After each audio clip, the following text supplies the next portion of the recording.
Welcome to the Root Zone Podcast with Chris Stout, owner of Stout Lawn Care.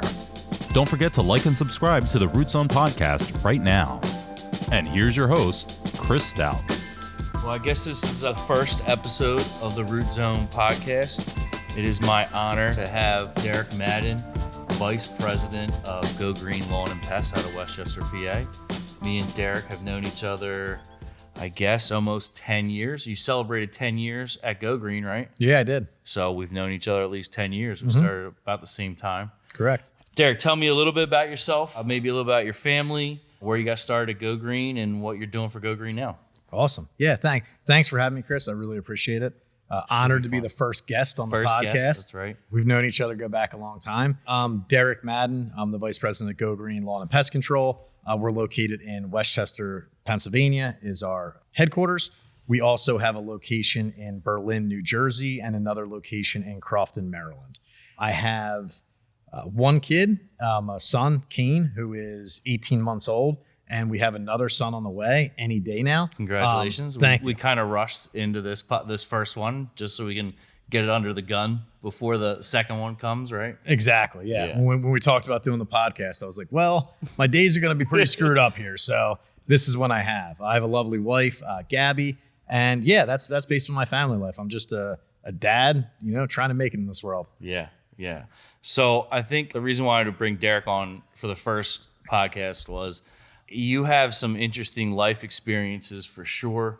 I know your work history is what I would call dynamic. You've done a lot of things in your life that are kind of fun to talk about. For Go Green, you started there as a salesman. I did. So just doing sales. Cold calling? Were we cold calling at that point? We were. Dialing for dollars. Dialing for dollars. Yeah. And you were doing that full time. When Andrew hired you, you were full time, right? Yeah. So Andrew started. So a little preface, like a little background on it. So Andrew started Andrew's Lawn and Landscaping when he was 15 years old with his mom driving him around with a lawnmower on the back. And he graduated high school and went to college at Penn State. He was running the business while he was at Penn State, Maine, traveling back and forth.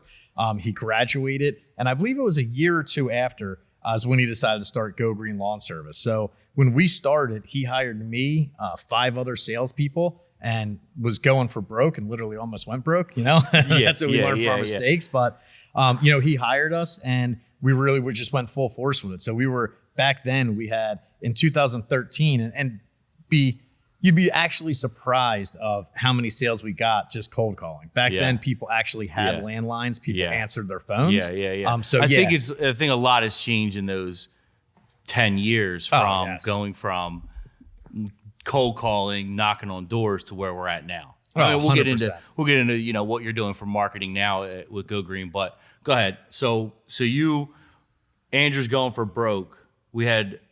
You had 5 people in the beginning? And then he ended up. So I don't remember 5. I only remember you. So we had 6 people to start. We realized we were way too overstaffed for what we were actually getting in results. And we decided to let everyone go. He kept me, and we restructured things and moved forward. Yeah. And that's right around when you started in the fall of that year. Yeah, that was fall because Dan Tennedy, Ray was still around, all those guys. So, and then I came aboard. And so I think it really hit the ground running that year, right? Because Andrew put major marketing dollars into Go Green at that point, right? Yeah. So when we started, he bought a company in the name Go Green Lawn Service, and I think they had 50 customers. Yeah. And that was in 2012, December of 2012. I started January of 2013. Yeah. We went through that summer, picked up maybe 400 customers or so. Yeah. And that's when you started that fall. Yep. And that's in 2013. The following year, 2014, is when we put a ton of money into marketing. Yeah. You started doing operations and scheduling. We built a team. And that's really, I'd say, where we hit the ground running and really started to pick up steam. Yeah. So one of the reasons I want to start this podcast is to identify the differences of how you and Andrew and me kind of grew Go Green compared to how I'm growing Stout Lawn Care today, right? I think Andrew wasn't afraid to jump into it, wasn't afraid to spend a ton of marketing dollars on blowing up his company. That's one way to look at it, but then there's the other way to look at it. I think how Stout Lawn Care did it was just a little bit more, how do I say, calculated. I noticed what we did well at Go Green and kind of took a little bit of that out and then continued on that path to success with the things that we were successful with. For sure. And what was our old saying? We'll try anything 3 times. Yeah. And we did. We tried something, it failed. And then we'd wait a year and we'd be like, oh, well, let's try that. Well, we'd forget how much it sucked the first time. And we'd try it again and spend $100,000 doing it. I mean, Stout Lawn Care just sent a mailer out in the spring. It was not worth it. No. And I don't know why we sent it out. It's hanging right there. Yeah, and how many times have we done that and said we're never going to do that again? Never going to do it and again. we continue to do the same I'm probably things. going to send something out in the fall for aeration seating. It wouldn't surprise me. No, not at all. What were your biggest successes then in marketing? We had a lot of failures. I mean, I think none of the carnival events, were they any good? The carnival events we went to, we did, the Frisbee throwing. What do you think was the best? What do you think got the most return? I mean, I think we get no return in Google. I mean, Stout Lawn Care is spending very little money in Google now because I just think it's too hard to run, too hard to stay on top of for any small business. So there's a couple different ways to look at this. Like, what is the best thing we did? I couldn't tell you. I could tell you things we did over the years because it's been ever changing over the years, right? When we started in 2013, Andrew bought 50,000 Frisbees and we had guys driving around full time just throwing Frisbees on lawns. It said, Go Green Lawn Services, don't panic, it's organic, 4 free services. Now, is there a direct correlation to that? You can't really tell because people, you get some people to call in and say, oh yeah, I got your Frisbee, but other people, they get the Frisbee, they see our name, they see our truck, then they look us up on the internet, right? Yeah. So how do you really tell? It's easier what to the be lead was seen from? than heard. Yes. So that was a cool one. Back then we did guerrilla marketing. I remember, the township comes out and checks if you have signs up. They work Monday to Friday. Friday afternoon, we used to go out and blast lawn signs up and down all the major intersections. Yeah. The one time I left them up till Monday morning and I got a call at like 8 a.m. Yeah. He's like, we're going to fine you $250 per sign. And we went a little overboard at the time. We probably had down 322 in a 5-mile stretch. 100 signs. I mean, you couldn't miss, but we got calls from it. Yeah. People said, like, how could you miss it? Like, I couldn't turn my head. Absolutely. And the other events, when you're talking about the fair or the chili cook-off or different things we did, one, we look at it as, okay, it's we're giving back to the community, by like some of the events we do, community service, different stuff like that. It's team building for us. So you're getting the team out, not just during work hours at night or on weekends. And the other, it's just really getting yourself out there and your branding. They say, I forget what the exact numbers are, but they're saying you have to be seen, I think it's 6 times for someone to actually remember you. So I think it's more than that now. I think because we live in a TikTok world and a real world. It probably is. And I'd just like to look that up and see what the numbers actually are now. Yeah. But that's seeing your truck, seeing the Frisbee, seeing at your event, seeing your Facebook ad. So it's like the more you're out there, the better you're not really going to get direct sales from being at the fair. Yeah. But someone sees you and then they see your lawn sign, you do their neighbors, and it comes to their mind. So it's more of that. I think that's been super beneficial for Stout Lawn Care in the beginning is because I saw that directly from Go Green, right? So I saw that we spent a ton of money in Google, a ton of money in marketing with paying an SEO company and all that. And I realized like we were getting most of our leads from how our trucks looked, how many signs we had out, and if we answered the phone. Where I came from when I started Stout Lawn Care, I was like, well, if we can do those 3 things, we should be able to gain customers. And I think that you realize that over the years that it's really, it's throwing your hat in everything and being seen at all times. So we do a lot of community events. We're on Facebook, we're on Instagram a lot. So we're real localized to our communities right here outside of Philadelphia.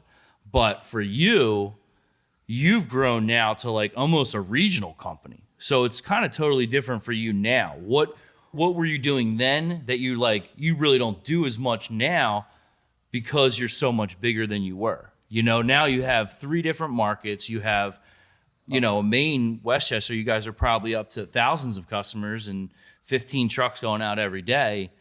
What do you see in the difference in marketing you're doing now as a larger company to what you were doing as a smaller company where Stout Lawn Care is now? Yeah. So, I mean, back then if we could do a piece of marketing and gain 60 customers from it, 50 customers, that was huge. When you had 500 customers and picked up 50 from a piece of marketing, that was a huge win. So back then we were doing things like Valpak, right? There wasn't as much competition in it. It's all about having a call to action and a good offer on there. Yeah. We'd put something on there that grabbed people's attention. Yes, it was a time sucker because your closing rate is way lower on something like that. We were never tried to be the best price company, the lowest price company. Yeah. Our business model was to have a really good support system in the office, have really good guys in the field, offer really good products. We wanted to be a premium service. So you would go through a lot of leads to actually convert to sales, but things like that, we did, Valpak is just one that I think of off the top of my head. That's something that now we've kind of outgrown stuff like that. When you were saying Google, so there's two different ways to look at it. You could grow like Stout is doing, Stout Lawn Care is doing now, more of an organic, slow growth, or you could pump a ton of money into it, go for broke, and try to grow quickly and rapidly. Now, is there a right or wrong? I don't think there's a right or wrong. Yeah. Both are going to have their pains with it, but you also going for, when you're pumping everything into and going for broke, there's a lot of risk involved in that as well. Exactly. You're sending out rounds of postcards for $100,000. $150,000 at a shot. When you don't get returns, that really hurts your P&L, right? Absolutely. So we found spending more doesn't actually mean it's better, because we found in the past, in years, our whole thing was, well, we'll spend more, we'll get more. Spend more, you'll get more. Well, when you start to look at the bottom line, is it worth it? You're not, you're doing twice the amount of work and making the same amount of money. Is it worth it? So now we're trying to be more strategic of where we spend money, if that makes sense. Yes and no. So you're still spending that much money on Google AdWords. Are you spending more money locally, like Facebook and stuff like that? Or are you spending more money on events? I saw that you guys were at like an Orioles or throwing out a first pitch the other day. That's awesome stuff. Like that's the stuff that I like to get involved with Stout Lawn Care is youth groups and sports and sponsoring all that stuff.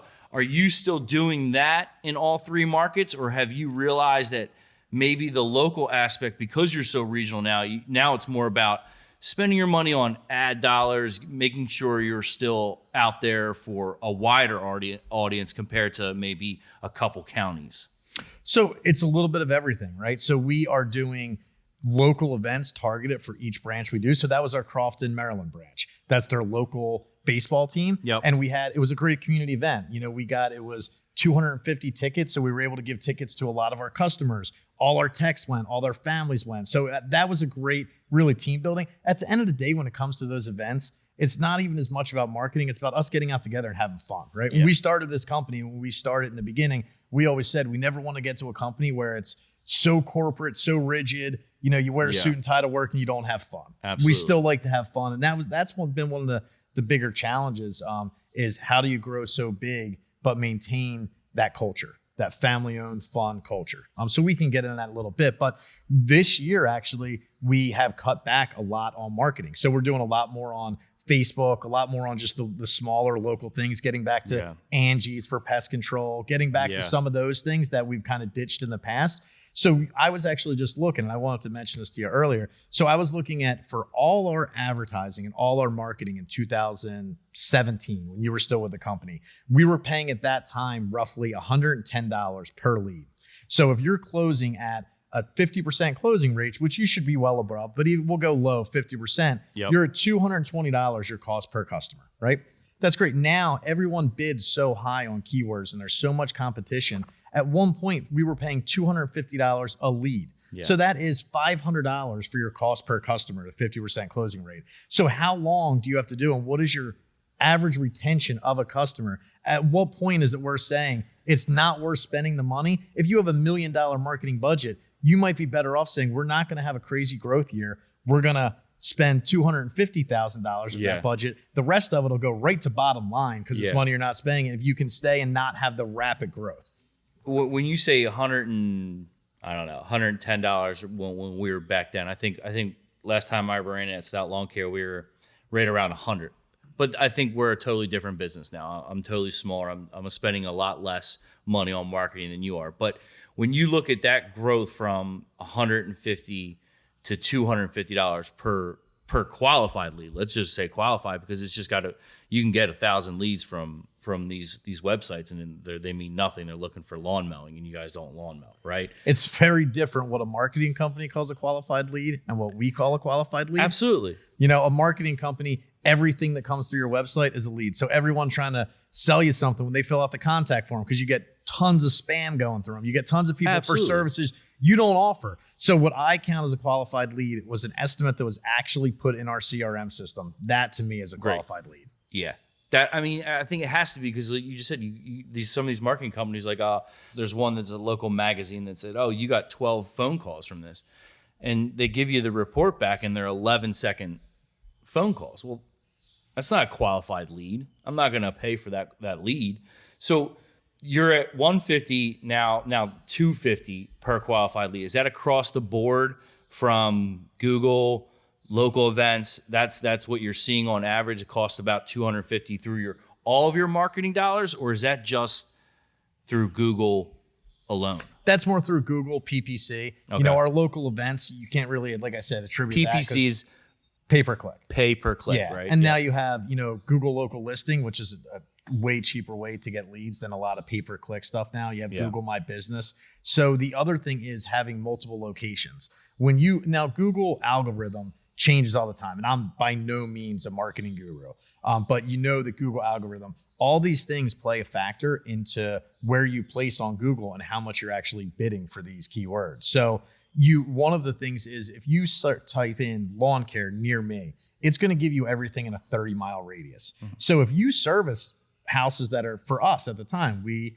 service, from Westchester to New Hope, Pennsylvania. Yeah. That's roughly 65 miles. If they type in lawn care near me, we weren't going to pop up on the top. But the worst part about that is they type in lawn care, they're going to get every lawn care, because if you go to Google, and if anyone knows anything about Google, there's different categories. So you have your housekeepers, you have your your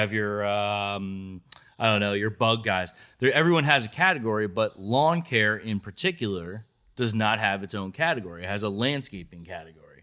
So we don't even have our own category to get the qualified leads, to get the right people calling us for the right services. I think now that you have pest control, is that a little bit easier because there is a pest control category in Google?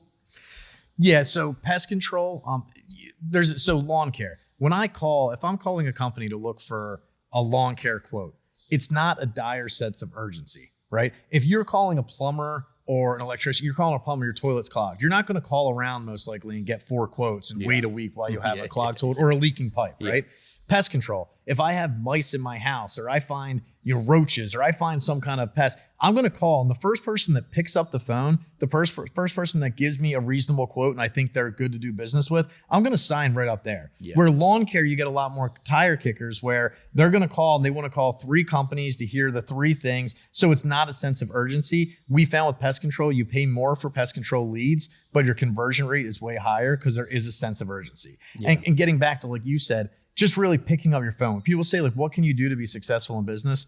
Do what you say you're going to do and answer your phone. Because half these companies, and I'm sure everyone out there listening, has tried to get a quote for something, and it's like pulling teeth to try to get a quote. And we'll get into later in the podcast why we've started separate business line items, because it comes from our experience of trying to get a quote and can't get one. You see a need for it. It's absolutely insane. And you look at some of these companies that are smaller companies, and you just see who's doing it right. And now that I'm looking at our other avenues of marketing, so we do a lot of Instagram, we do a lot of TikTok, just because TikTok's an easy platform to do videos on, and it's fun platform, and Facebook and all those, is these smaller companies. That's how I'm researching a lot of the companies that I want to work with or hire to do my work in my house, is I look into their Instagram and their TikToks and their Facebooks and stuff like that, because if they're adept to being on top of their social media, answering questions, have a post every couple weeks, or they're the companies that are going to answer the phone. It's the other companies that you see to get power washing done or something like that, where it takes, like you said, weeks to get a response, and half of business is answering your phone. Absolutely. So to go with what you're saying, I agree and disagree. I think a lot of those avenues, TikTok, Facebook, Instagram. They're great sources to get your name out there. They're great sources. But if you're trying to grow, rapidly, you're not going to get that many sales attributed to just those things. You're going to have to do other things as well. Absolutely. I think it's like you said earlier, it's easier to be seen than heard though. So when we do these reels and we do Facebook and we try to blast them out to our community pages. We're on a lot of Facebook community pages where they actually see these posts and see these reels, and we get a lot of leads generated from that. Now, so is it directly correlated to the reels? Maybe not, but I think it's more to the bigger picture of just being seen at all times. For sure. And we sponsor like everything around the area. Well, for sure. And those, I have one of those in my neighborhood. It's our neighborhood Facebook group. And I look at all the posts that come up, and there's tons of people on there. I'm looking for a roofer. Does anyone have any recommendations? And everyone throws in their 2 cents. I'm looking for, pest control. Whatever the service may be. Yeah. And I'm going to listen to someone I know that's in my neighborhood that's got work done from this company. The other thing is if I'm looking for a service, right? What's the first thing I'm going to do? I'm going to Google it. We Google everything, right? YouTube basically taught me how to be a man. Absolutely. So you're going to Google it. And you're going to go, and am I going to look at the company with 3 5-star reviews? Say that the top 3 come up and one has 3 5-star reviews. Yeah. One has 30 reviews and they only have a 2, rating, 2.3. Or you see a company with a 4.7 rating and 1,000 reviews. You're automatically going to go to the company with the most reviews at the highest rating. Well, honestly, what it comes down to is whose website is working. Yeah. Because you can research stone in my area, mulch in my area. There's going to be 12 results, and 6 of them don't even have a website. You go to any of these Facebook pages, they have 3 pictures, and they've been in business since 2012. No one's going to hire those people.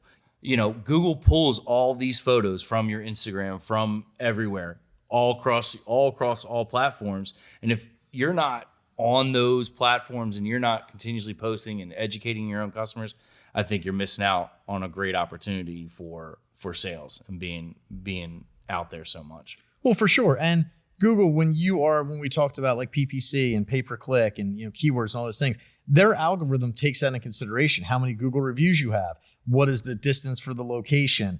They look at how many blog posts you have. They look at your social media content. All that stuff is in the Google algorithm for where you're going to place and where you're going to bid on these keywords as well. And how much you're paying them. Exactly, for sure. So and that's what I mean. I guess it all depends on the size of your business, how big you are. But I think you have to pay Google. I think you have to give them something. You have to have some keywords. You have to be searchable. So jumping off that, I want to ask you a question because I've always wanted to ask you this over the last couple of years since I've left 5 years ago, and now Go Green has gone from Go Green Lawn Services to now Go Green Lawn and Pest with 3 locations. Based on how you grew with Go Green, do you think you would have done anything differently that you guys did?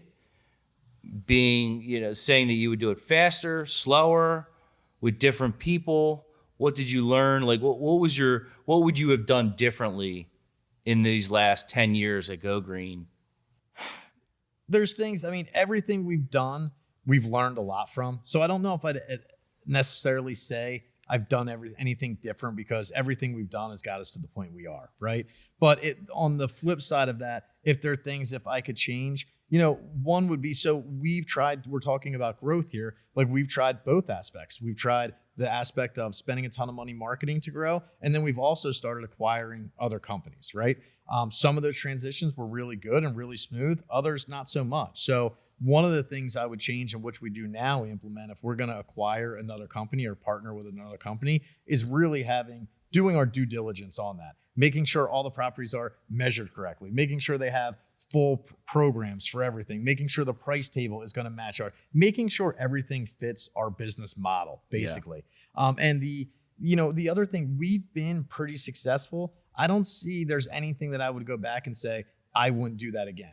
There's things sending out, the shotgun approach of $100,000 worth of postcards and getting 9 sales from it. I would totally do that over. Yeah. I would have went back. But don't you think that helped get exposure out? Don't you think that's how I thought of it when I started Stout Lawn Care was I know I need to be everywhere at every second this first year or else I'm not going to have a business. I had 30 customers to start. So that's not going to support me or my family. So when I thought of it, you guys don't do the shotgun approach anymore, right? I mean, you've put that kind of marketing on pause. You guys are more hyper focused on each area that you service, right? Yes. And, what we did it last year, we just talked about how many times we've done postcards and said, we'll never do it again. Last year, we were going to new service areas. We got to get our name out. The bright idea, let's send out hundreds of thousands of postcards and spend hundreds of thousands of dollars. Well, if you look, yes, it might have got our name out there, but was it worth it? Because any money you spend on marketing, it's impossible to know. It is impossible to know. You have call tracking numbers on there. You ask every customer when they come in. That's one thing I would strongly, urge everyone to do is find out if you're spending money on marketing, have your team, your CSRs, your salespeople, whoever's answering that phone, the first thing they should ask is, how did you hear about us? Because we want to know and track every single thing we do to see where it's working. The one thing I guess I would change if we could go back, I would have been more focused on the marketing. With us, it was always, we thought we'd put marketing companies in charge of it and just said, spend more. Yeah. We need more customers. But if you look, all that money comes right from the bottom line, right? Absolutely. So if you're looking at net at the bottom line, what good is it if you spend, $1 million, you make $1 million profit, but you spend that $1 million on marketing? Yeah, you grew a ton, but your net at the bottom line, it would have been more economical if in 2013 we hired some kid out of high school to run our social media and our marketing right from the gate. For sure. Knew Google and knew everything. The amount of money that you at Go Green, I think, have spent is astronomical to your results. But I think like I said, you got to be everywhere all the time. And you guys are. Everywhere I go, I see a Go Green truck. Everywhere, every social media platform, I see Go Green Lawn Services. So when you say you sent out 100,000 mailers, you might not got any results, but on the long, you 6-7 times you got to touch somebody for them to really recognize who they are. I think in the long run, you have to do that when you start. You have to.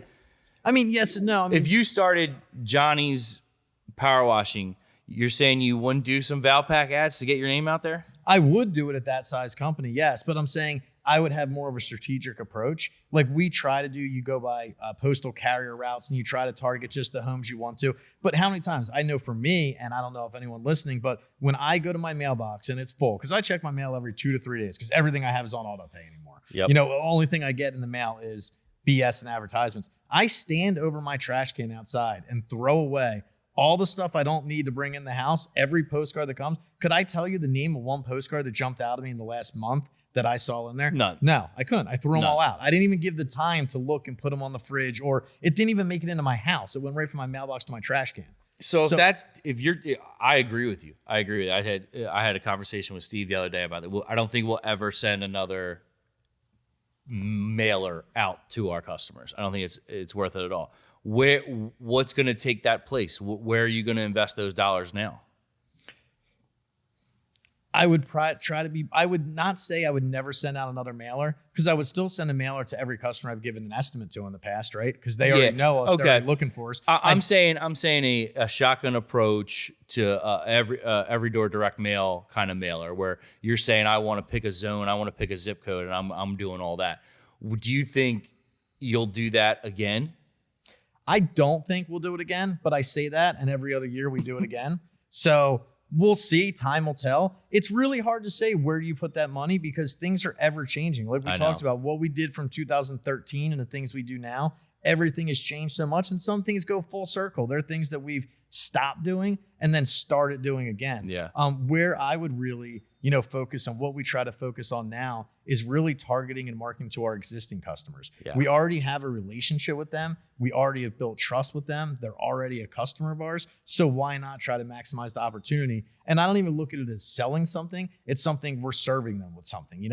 They have an issue and we're going to solve their problem. Yeah. So that's kind of where we want to target a lot of our focus. That's where we want to focus a lot of our attention, is really maximizing each customer. Back when you left us, I think our average customer value was around $700. $800, if I remember correctly. $800. Okay, so $800. Our average customer is over $1,400 now. So you can do twice the revenue with the same amount of customers. And a lot of times, a lot of things you can do while you're at the stop already. So disease control, something we didn't offer back then. Now we do. You can actually have disease control and fertilizer mixed in the tank. One application, you're doing 2 different line items. Exactly. You're helping the customer because you're helping with disease, and we're actually bringing something in, and it's more profitable for us because we're double billing while we're there. Of all the amazing things I've learned from Go Green and working with you and the team that's over there now is sell to your own customers. I mean, my average customer at Stout Lawn Care, I think, is around $1,200, and that's without pest control, right? And I think that was one of the big things I learned from Andrew and from you guys and from our programs that we've used in the past is just keep marketing to your same customers. We offer, 12 different services. How many services do you guys offer now at this point? I mean, you got to be 12, 15 different types of services, right?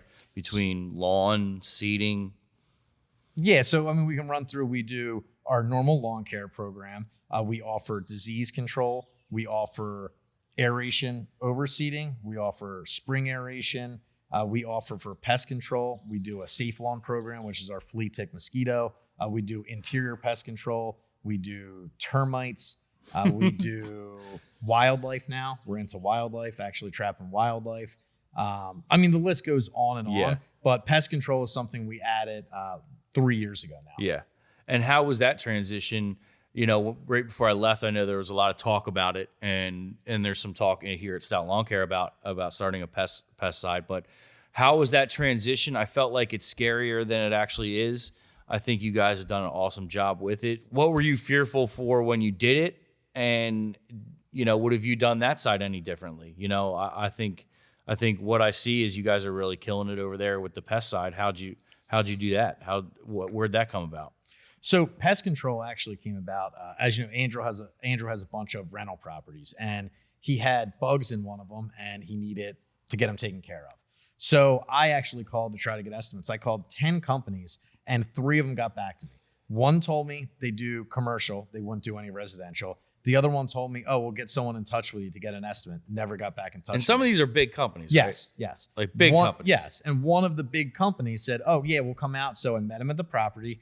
They said, okay, yeah, great. We'll get you an estimate. The next day, I didn't hear anything. I call, we emailed that over. You didn't get it? I have to call a main number. Then they transfer me forward to the sales guy on his cell phone that actually gave me the estimate. It took 4 attempts of me chasing this guy down to actually get the email. And that was about a week and a half period to do that. So I'm like, okay, if a normal customer has roaches, fleas, any kind of bugs, termites, anything going on in their house, if it's going to take a week and a half to just get the estimate, and then now God knows how long to schedule it, this is something we should get into. And it's just the evolution of the business, right? Andrew started in lawn care. When you're doing lawn care, you as I well know, a lot of guys get out of grass cutting now because you have, the lawnmowers, to say, I don't know the exact numbers, but say $15,000 a lawnmower. You have 2 lawnmowers and a walk behind. So you're at, say, $40,000 in lawnmowers, a $10,000 trailer. Trucks, a regular standard, F-250 single cab, you're at almost $50,000. So you're at over $100,000 for a rig. You have 3 guys on there that you're paying their medical, their payroll taxes, 3 guys hourly, and you're billing, luckily, hopefully $1,000 to $1,500 a day. Yeah. You get into lawn care, you have 1 technician, 1 truck, no trailer, and 1 sprayer in the back, and you can go out and bill $1,500 to $2,500 a day. But you need a warehouse to do it. You get into pest control, you can run that out of a shipping container, and you run it out of your house, right? I mean, I'm starting to learn, educate myself, and I encourage everybody to just keep on educating because I knew nothing about lawn care, 13 years ago, and now I think I know too much about lawn care. So, what kind of transition? The licensing, was that a tough thing? What kind of people did you hire? How did you start? You're like, we're just going to do it one year? Or do you start in the spring? Do you start in the fall? What time frame did you start? Like, how'd you even do it? So we started that after we had that conversation about, Andrew, I can't get a pest control company on the phone. He said, we should start a pest control company. So you know Andrew personally. He's a visionary. He is very quick to jump on things. The next week, we were going to North Carolina to a conference, a pest control conference. So our whole thing is don't try to reinvent the wheel. If you find something that's working or a company that it's working for, pick that up and run with it. Don't try to be completely different. If something's tried, true, and proven, pick that up and run with it. So we talked to a lot of different companies. A couple companies invited us out to go check out their operation. We saw all the things we would need, the equipment we would need, the trucks we would need, the personnel we would need, the licensing. We actually I would find one key employee to start with. We were lucky enough that we knew one guy in the industry who had all the license, who had over 15 years of experience. Yeah. He was our first employee for the pest control. Yeah. If we have a great technician that we can trust in the field, there we go. Now we can start with that. If we can transfer the license over, now we're licensed in all the areas we need to be licensed in. Then I need a good vendor to buy products from. We went on the hunt for that, found the two main vendors that we deal with, and signed our agreements with them. They do the credit checks and all that kind of stuff. So now we're licensed to be able, we'll have the products and be able to buy what we need. We started in March of 2020, right when COVID hit. So we had door knockers set to go out. We had staff, salespeople, all these things. And 2 weeks before we were set to go, the world got shut down. We thought it was going to be, and that was a scary time for anyone in business. Yeah, absolutely. We thought it was going to be. Thank God in Pennsylvania, they let, landscaping per se, the category still operate, still function. We were considered essential, which was exactly huge. And for us, thank God at the time, we had a hosted CRM system 6 months before that we used forever. If it was hosted, you wouldn't be able to work from home. You could, but it would be the is it VPN? Yeah, VPN. Yeah. The VPN where you get kicked off all the time and you couldn't be efficient. We had switched over to the new platform 6 months before that was web. It was hosted, so anyone could work remotely. Yeah. We were blessed to be able to do that. So we were able to everyone work remote. It was actually a blessing in disguise because no one's home. You know how it is now with kids. You're at your son's baseball game, you're at soccer, you're at work. You get home, you take a shower, you get ready for the next day, you put your head down. That's about it. Everyone's on the go. With COVID, it slowed everyone down. So that was our biggest year. And it was because people were sitting home, working from home at the dinner table, looking out their window and seeing weeds in their lawn that drove them nuts, or pest control. No one's home, but they see ants in their house. Yeah, they start to see different issues. All of a sudden they see ants in their house more often than not. Yeah, or they see a mouse, or they see whatever it was. So pest control at that point blew up for us. We picked up 1,000 customers in the first year out of one location with pest control. And that was us just doing marketing. The other thing was spotted lanternflies came that year. Yeah. And that was a huge thing. No one knew what to do with them. We came up with a program for spotted lanternflies. We started up a campaign with our marketing company at the time. And with that, they called us the next day and said, "Is everything okay over there? We're not sure what's going on. Should we shut this down?" We had that many leads for spotted lanternfly. Yep. We picked up probably 400 customers for our flea tick mosquito spotted lanternfly in a month and a half, 2 month period. So it's kind of right place, right time. And it just came to me now, but getting back to what would we have done different? One would have been to just keep a better eye and a better focus on our marketing. Because we've spent so much money over the years, and yes, it's got it to this point where we want to be, but I would have had someone in charge of that. You remember when you were with the company, it was always kind of a job. We had a marketing company, and we had monthly calls with them, but no one was really overseeing it. Our philosophy was you spend more money, we'll get more leads. So no one was really taking it. No one really had the background in marketing, and we trusted a lot of companies to do it for us. Well, not even that. We trusted those companies to portray our brand, right? And you can only portray your brand if you give the content to that company. And I think that's where we failed. I think that's where I failed a lot as an operations manager was not giving the SEO company the content. I think I've learned that over the last 4 or 5 years of running Stout Lawn Care is that you just have to continuously be making content. You have to be continuously thinking about what's coming next, what can I next promote. Leads me back to what you were saying earlier, promoting or selling within. Me and Steve are already on track to say, what are we sending out for spring of 2024? We have everything set up for this summer. We have everything set up for this fall. So now that you have an idea of are you leading these marketing companies with your content? Like, are you providing the content, or have you found somebody now that has a good enough grasp on your business where they can provide really good content with you? Or is it a combination of the both? We're providing them content. The problem was we would have companies and expect, like you said, expect them to know what we do. We do lawn care. Well, how many times did we put an ad out and we'd have to tell them, So we don't mow lawns. They'd have a picture of sign up now for aeration and seeding, and it's a lawnmower on there. Sign up today for fertilizer, it's a lawnmower. And we kept having the same conversations with them over and over. But it was partly, like you said, our fault for not providing them. Who wants to look at a stock Google photo, or who wants to see one of our technicians out there spraying? We were so busy in the day-to-day and growing so rapidly, we didn't have time. And what we did is put marketing. I was doing sales, you were doing operations, and it was just grow, grow, grow. My whole thing was bury them.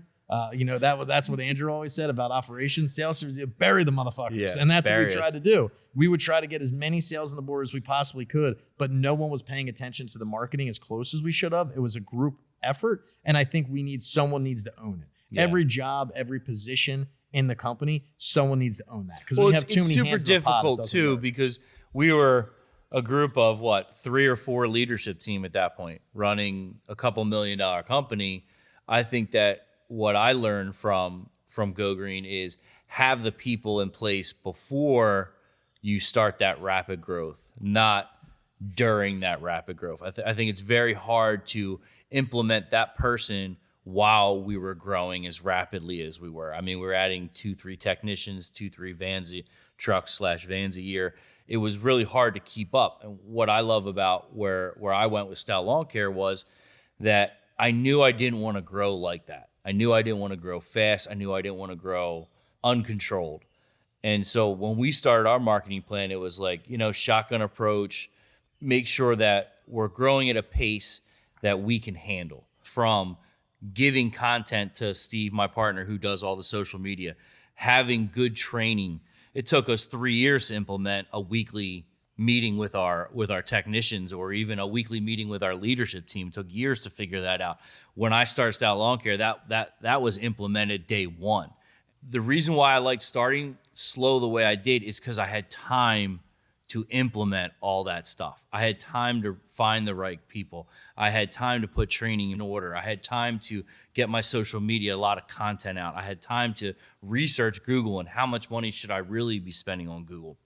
And I think that's just 2 ways to look at it. And that's why I asked you a question about would you do anything differently, is because I look at it like I like the way I did it, and it was scary the way you guys did it.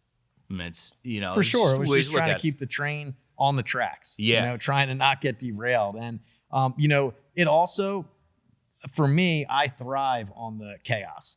I thrive is when I say, I just wish I wasn't busy. And then you have a day where you have a down day and you're like, well, I need to be doing something. What's going on here? So, it's a blessing and a curse.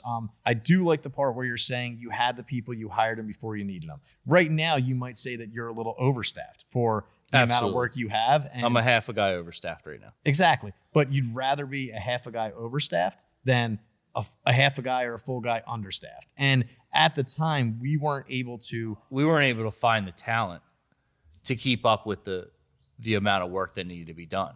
It was a warm body. It was whoever could drive a truck and had a driver's license could go spray a lawn.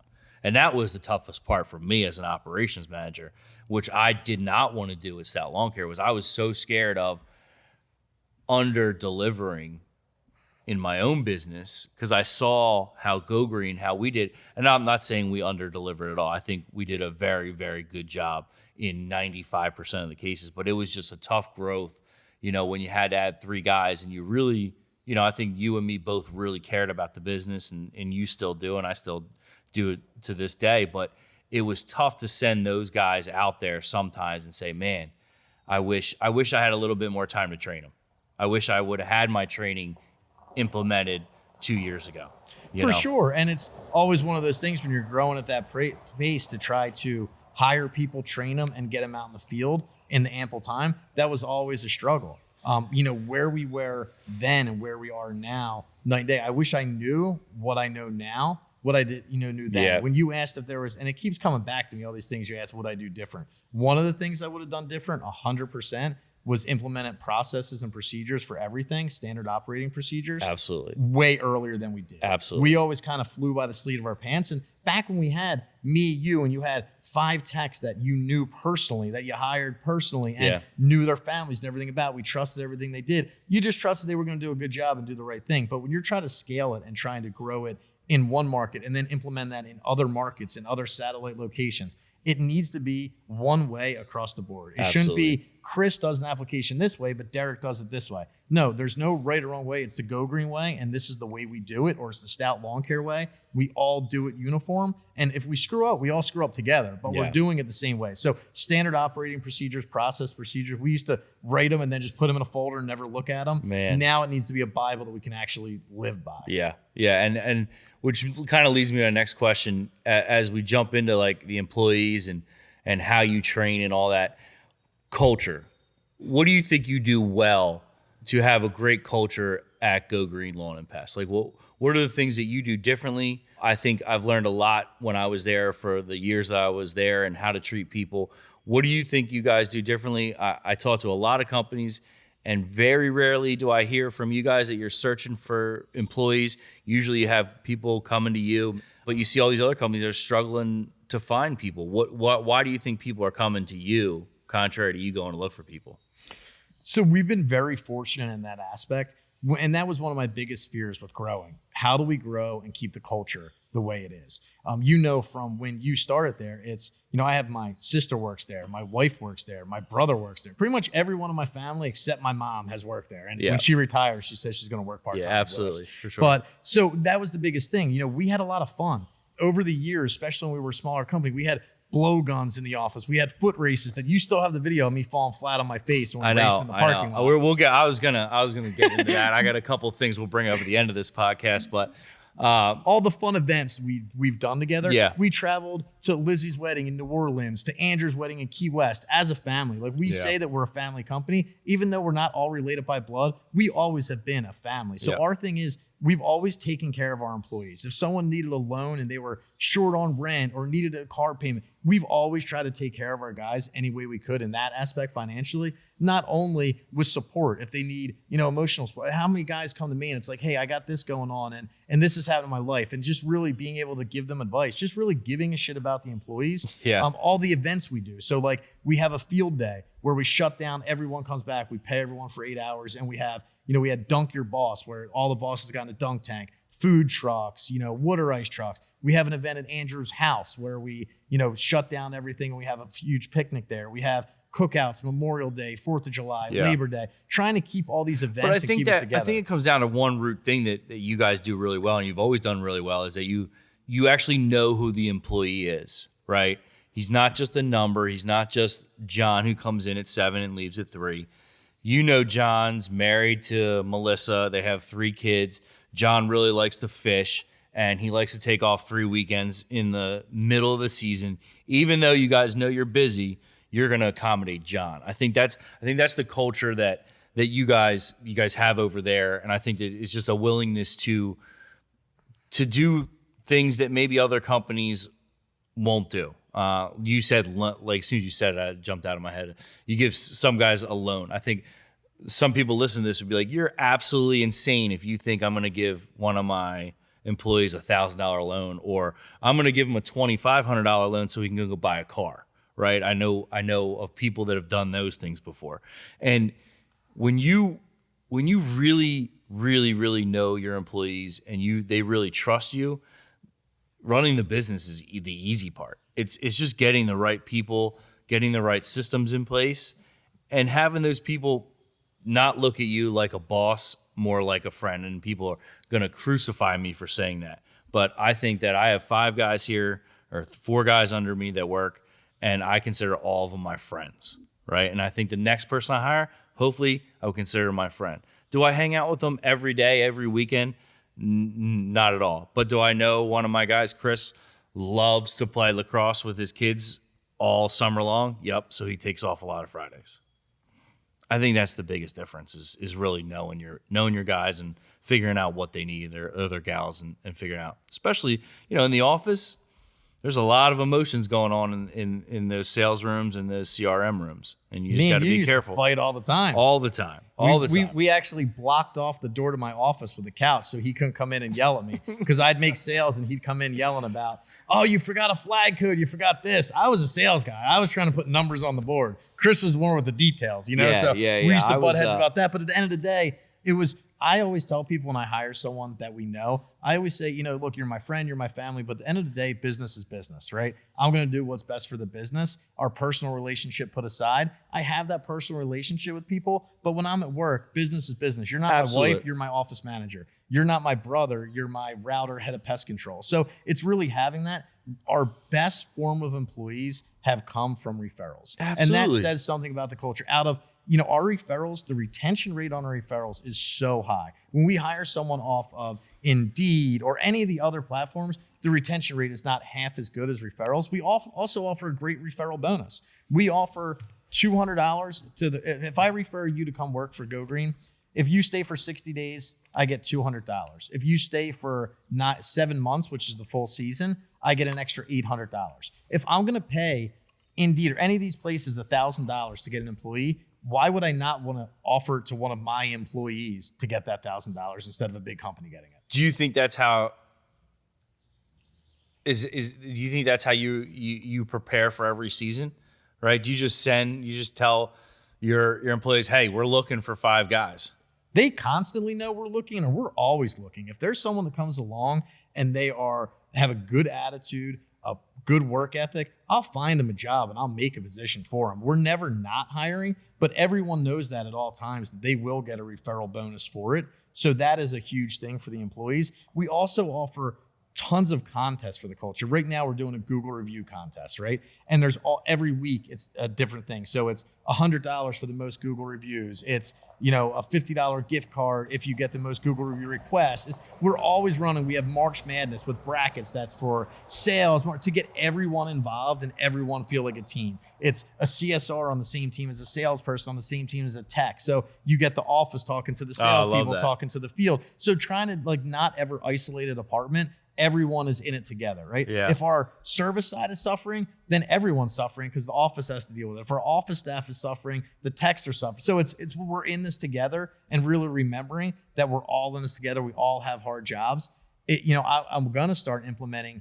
I want every technician to come in and spend a day in the office and sit and listen to someone on the phones because they think, oh, you're sitting in the air conditioner all day. You have it easy. Yeah, they don't realize what you're dealing with when you're getting beat up on the phones all day. I want each CSR, each customer service representative, to go out and spend a day with a tech because they might think, oh, they're screwing up out there. They're doing this and that. They're out there on a 90-degree day, spraying lawns, pulling a hose. So the grass is literally always greener on the other side. I think that's across the board in every service industry. If you're not experienced the job at hand on all fronts, because I've done both. We've all done both. Where we're on the customer facing side, and then we're on the opposite side of that. Like they are both hard in their own respect, and you understanding what that person goes through is invaluable in the end, especially when it comes to training, because I'm a visual learner, so I have to see it, I have to do it to learn it. If one of your techs, or one of your CR is a visual learner and he or she doesn't understand what they're actually doing on the lawns, because it's a tough job, when they see it, they're going to be like, oh, okay, so I can explain to Mrs. Jones why it didn't take 35 minutes to do your lawn and it took 5 minutes. And I think that when you really let your employees figure things out and give them those experiences, you're going to have way better employees in the end. Way better. For sure. And I've been on both sides. Like you said, I did sales, marketing, office. I was in the office for years. And 3 years ago is when I took the position in operations. So I've seen when I was doing sales, and I'd always be yelling at you, the technician did this, the technician did that. I didn't see the side of it, what the technicians actually go from. So be able to sit back and see both perspectives. That's why I think it is really important for everyone to be cross-trained, everyone to see every position in the company. And that's something we're really going to roll out. The other thing you got into was training, like the weekly training. Now we have a full week training week where we go over everything, but it's not just sitting in a classroom. Because like you said, I'm a visual learner also. Yeah. If you sit me in a classroom, you have my attention for probably a half hour. So it's getting the people in, learning all the technical stuff they need to learn, but then also getting them out in the field for real life experience, actually spraying lawns, actually dealing with all the things they're going to deal with, customer interaction. So being able to implement all these different things and have a solid training program. Yeah. Yep. All good stuff, Derek. All good stuff. So I wanted to get into a funny story, our race. Can you explain how this race came about? I don't remember. It was you talking to someone at our company that was a runner. I believe it was Lizzie, was running a marathon at the time. And you saying how you were a great runner and talking all this shit. Well, I know you, sitting there crushing monsters and smoking Newports at the time. I knew that It's that not was not Newports, the case. okay? It was Marlboro Blues. Marlboro Blues. And sorry. I've given up that Sorry. habit at least. I was out of shape and underdeveloped at that point. So you had just got in the office. All You right. had been in the office for, I don't know, 2 years at this point. So you 20 pounds heavier. 20 pounds heavier, had a little bit of belly, talking about how great you were a runner. And me, being an office guy, drinking monsters and smoking Newports and not being in good shape, I was like, Chris, there's no way you're fast. I'll race you right now. So, we had this challenge. He thought he was going to beat me. I thought I was going to beat him. I don't consider myself an athlete by any means. I am not a runner, but I challenged you to this race. So I thought it was going to be just me and you racing across the parking lot. Yeah. It turned out to be everyone in the office coming out to No, watch this. I remember this vividly. And if you give me permission, we might release the video. I don't know. We'll see. We can release the video. We can release the and video. And you'll see in the video I this did is win. this is the first episode, so I have to get views somehow. Okay, yeah. All right, go ahead. Yeah. Clickbait. But you'll see in the video, it may have been a different finish, but I did win. I crossed that finish line. I was running so I've never ran so fast in my life. I ran so fast, my legs and feet couldn't even keep up with me.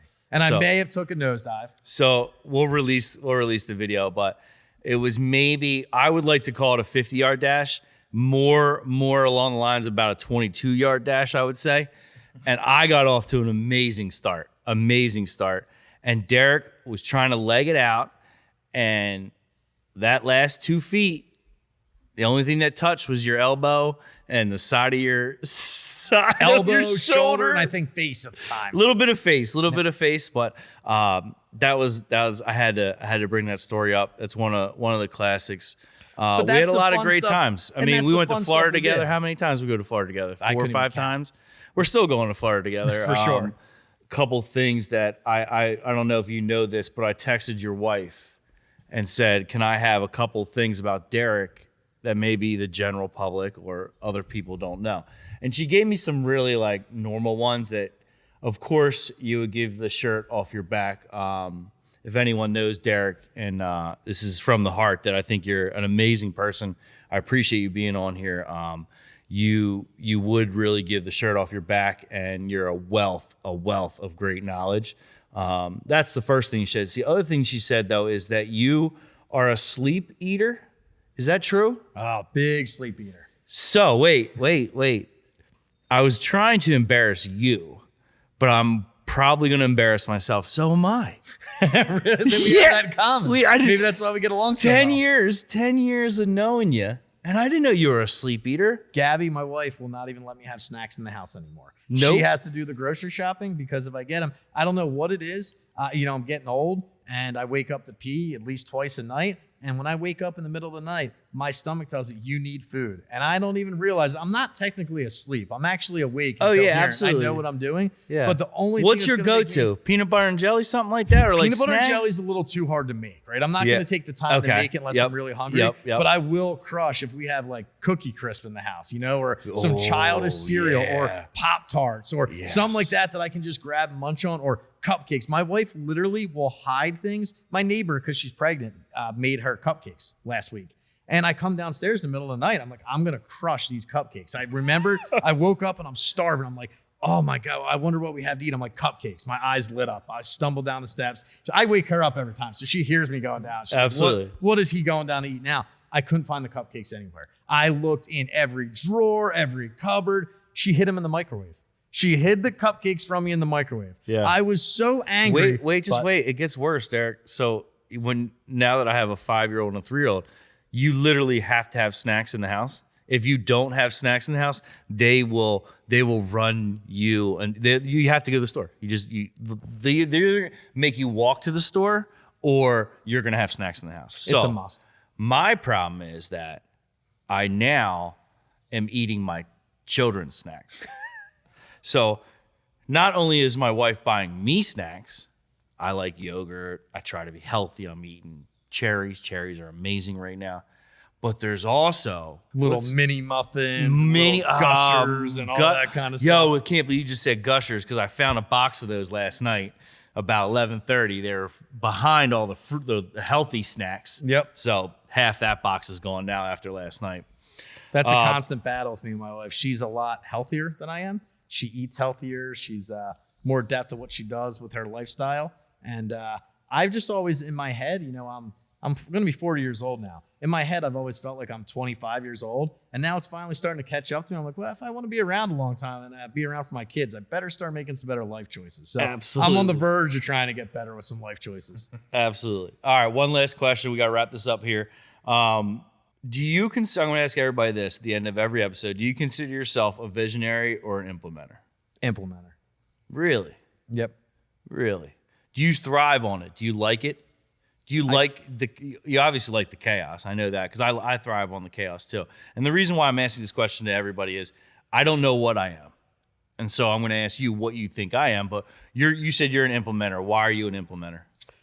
So for me, a visionary is someone like Andrew. Andrew has some outlandish ideas. He might not be able to execute them all, or he's not the one to put them in place because his mind runs 50 million miles a minute and he's on to 10 steps ahead before it actually comes to fruition. So for me, a visionary is someone who just has the ideas, has big ideas, and is not afraid to go for broke. Like Andrew we talked about before, he's not afraid to take risk. Where me, I am way more calculated. If I'm gonna make a decision, I wanna look at data. I wanna look at all the data. I already think of 5 different ways it could fail. For me, I actually started a recovery house 4 years ago now. I'm sober. I've been sober a long time, and this is my way to try to help guys in sobriety. And before I did it, Andrew, being the implementer, the visionary, he's my partner in this. At the time, we hired guys in recovery, and a lot of guys, there was no affordable housing in the area. I say to Andrew, we should start a sober living. This is about 2:00 in the afternoon. 3:00, he comes to my office. We're going to look at a house at 5:00. What do you mean? Pump the brakes. What do you mean we're going to look at a house? That's a visionary. The next day, I said, all right, well, let me think about it. We'll say, oh, don't worry about it. I already put an offer on. What do you mean? We have no business plan? We have no nothing. He's just going for it, right? For me, I had to sit back. I think of every single way that could fail. Every single way something could go wrong. What's going to go wrong? All the stuff that goes behind it. That's why I consider myself more of an implementer. So I'm a numbers guy. I want to see everything. I want to see the data before I make any decision. I don't go off feelings. I think visionaries more go off feelings. Yeah. If they have an idea, they're just going to run with it. Where me, I'm going to sit back and think. So I think I can be, visionary in some aspects where I can think of different things, but I'm more of an implementer where I really love a challenge of saying, here's something, here's all the work we have to get done. Figure out a way to get it done. And I'm not going to fail. I'm not going to let myself fail. And that's why I think when I've always talked about this, even back in the day with all the people we used to work with, is I really don't know what I am, because I feel like I'm definitely visionary where I look at things and I go, let's do it. Like Stout Lawn Care, let's do it. Did I have a business plan? Yes. Was I in the industry for a long time? Yes. But to just jump and do it at 35 years old with 2 kids is kind of crazy. But I also look at myself as an implementer too, because I like the operations side. And I don't know if that's just because I thrive at the operations side that I do it, or it's because I am an implementer. You've known me for 10 years now. What do you think? I think you're an implementer. Yeah. Yep. I definitely think, you're able to take the leap and start your own business and do those things. You could be a visionary as well. You'll have ideas, but I think where you thrive is implementing things. Where you thrive is getting a bunch of work thrown on your lap and how am I going to get this done? How am I going to figure this out? And, for me, it really came, and I thought the same thing for a lot of years. What am I? And it really was apparent to me. My wife is 100% a visionary. She's coming to me with probably 15 different business ideas, and she dreams these things up. And be like, we could open a restaurant, we could do a food truck, and she calls me the dream squasher. I'm the dream crusher because I'm no, restaurants, 50% fail in the first 5 years. This could go wrong. I think of everything else. She's like, you're such a dream squasher, but she has the ideas. Where me, I might have the idea, but I'll squash it in my own mind because all the different things that could go wrong, where I'm not going to take the leap. And for me, a visionary is the one that's going to just take the leap and go for broke and figure it out as they go. Yeah. And I'm more of a guy where I'd like to slow things down. And that's one of the other things when we talk about what I would change going back. Sometimes I wish some of the things we did were more well thought out, as opposed to just jumping into something, because that's the person I am. I want to look at data. I want to look at all these different things and come up with an educated decision, not just jump into things and figure out how we're going to do it as we're doing it. Well, I think that should be it. I think over the next episodes and hopefully through this podcast, we'll figure out whether I'm a visionary or an implementer. I don't know yet. As we wrap up, Derek, how can people get in touch with you? Where can they reach you? How can they find out about Go Green Lawn and Pest? And what's the best way to get in touch with you? The best way you can look us up is gogreenlawnservices.com. That's just our regular website that has all the information, all the services we offer. If you never ever needed to get a hold of me, you could email me at dmadden, MADDEN, at gogreenlawnservices.com. Any questions, anything I could help with, I'm always glad to help. Awesome. And they can reach out, obviously, your social media pages. You got Facebook, you got Instagram. So anytime you direct message, you would get that message somehow, right? Yeah, correct. If you go to Go Green Lawn Services Facebook page, Go Green Lawn Services Instagram, we have someone in the office always responding to that. My name is Derek Madden. You can find me on social media, Instagram, Facebook, anything like that. Thanks, Derek. I appreciate you coming on. I hope the people that are listening to this learn some things, and we're going to try to shoot for these every 2 weeks, and we'll go from there. And appreciate you being on, Derek. Thanks for having me. It's always a pleasure. Thanks for listening to the Root Zone podcast. Like, subscribe, and leave a 5-star rating so we can continue to grow. Thanks again to Derek Madden. Visit GoGreenLawnServices.com for more information on all of Go Green's pest and lawn services. And of course, you can always visit Chris and his team at StoutLawnCare.com. That's STOUT lawncare.com.